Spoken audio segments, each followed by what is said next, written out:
過咗端午節之後咧，天氣越嚟越熱啦，就嚟踏入7月啦，就開始我哋中國曆法入邊嘅三伏天啦。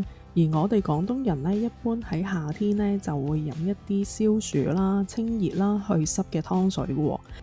但係韓國人咧就會喺夏天咧就飲人參雞湯嘅，因為咧佢哋覺得咧天氣好熱啦，出好多汗啦，消耗好多體力同埋精力啦，所以咧呢段時間咧係最適宜補充體力嘅喎。今集咧我就同大家分享整一個韓國人參雞湯。平時咧我哋講韓國人參咧就會講呢個高麗參嘅，咁其實咧韓國人參咧可以分好多種類嘅喎。咁有水參啦，即係我哋平時食人參雞湯嘅水參啦，有白參、紅參同埋黑參嘅。每年韓國嘅10月咧就會有呢個韓國錦山人參節喎。舊年咧我就第一次去咗呢個人參節啦，就認識咗黑參喎。咁究竟高麗參入面嘅水參、白參、紅參同埋黑參有咩分別呢？水參咧就係最原始嗰隻韓國人參嚟嘅，即係佢仲係保留咗佢嘅水分啦，同埋佢係冇經過蒸同埋曬嘅。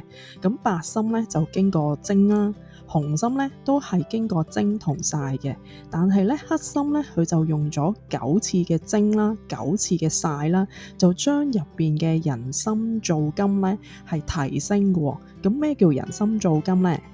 喺人參入邊嘅人參皂苷咧，佢係一啲化合物嚟嘅，佢有唔同嘅種類同埋唔同嘅作用嘅，例如 RB1、RB2、RC、RD、RG3、RH2、RE、RF、RH1，有好多種類嘅。呢啲人參皂苷咧，佢就有抗腫瘤嘅作用啦，調節免疫力，保護心血管同埋保護神經。另外咧，保護我哋嘅記憶力啦、智力啦、抗炎、抗氧化同埋調節代謝嘅。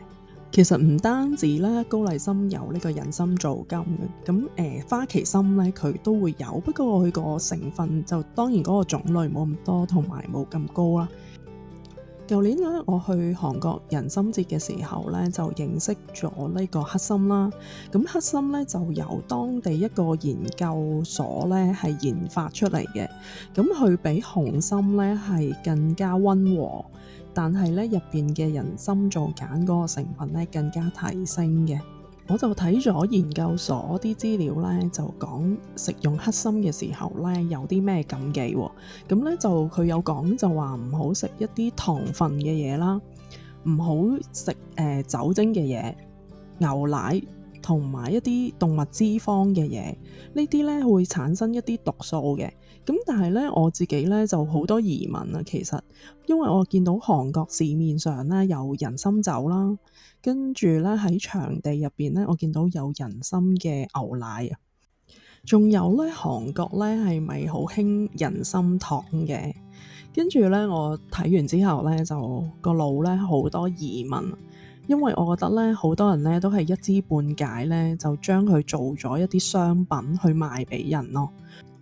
我自己嘅睇法咧，就係我比較同意嗰個研究所出嚟嗰個食物禁忌，因為咧其實好多癌症啦、糖尿病啦、一啲發炎咧，其實係一啲代謝嘅問題嘅。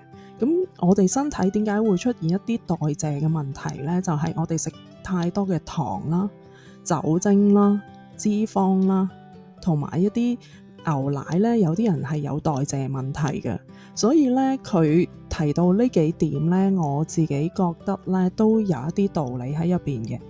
咁又或者你會覺得，咦？咁點解我會教你哋煮人參雞湯咧？咁我自己當人參雞湯咧係一個保健食物啦，即係佢有佢嘅營養成分喺入邊啦。我就唔係話因為佢會醫好多病，跟住就狂食人參雞湯咯。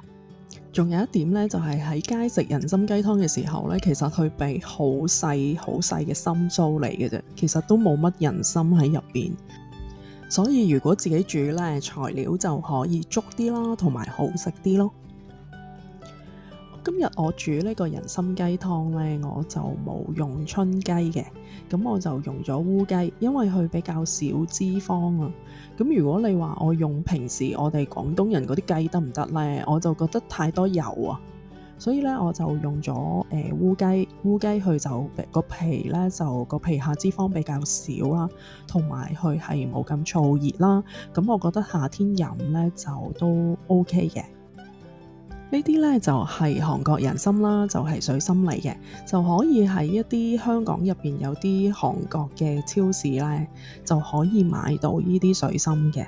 咁你會見到佢係新鮮嘅人參啦，佢有泥嘅，同埋佢入邊好多水分嘅，所以呢，佢其實都唔係話太燥熱嘅。呢啲人參呢，喺香港賣大約係60零蚊一支左右啦，咁如果喺韓國呢，就其實百零蚊有一袋啊，即係會有一斤咁樣。所以呢，因為可能係因為個運費啦，同埋即係佢要喺錦山運過嚟香港，其實經過好長嘅路先可以運到嚟啦，所以就比較貴咯。除咗人參雞湯之外呢，錦山嘅人呢，佢哋當地呢就會炸咗啲新鮮人參嚟食啊。講下做人參雞湯有咩材料先啦，咁有新鮮嘅人參啦，有紅棗啦、栗子啦、糯米啦、大葱啦、蒜頭啦，同埋烏雞一隻嘅。啲糯米咧就浸佢1-2個鐘頭左右啦，跟住隔水咧就可以備用咯喎。咁就將啲材料咧就塞入嗰個烏雞入邊啦。咁烏雞咧當然要洗乾淨嗰個內籠啦，因為入面都有好多血塊啊、內臟咁樣嘅。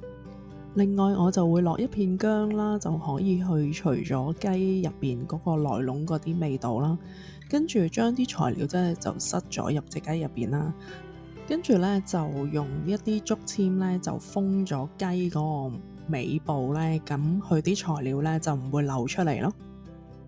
其實咧我對三伏天咧就冇乜印象嘅，我就係知咧嗰陣時喺韓國咧啲人逢親三伏天咧就去排長龍食人參雞湯嘅，跟住老師咧成日問我哋咧食咗人參雞湯未咯，咁我就冇特登去食人參雞湯嘅。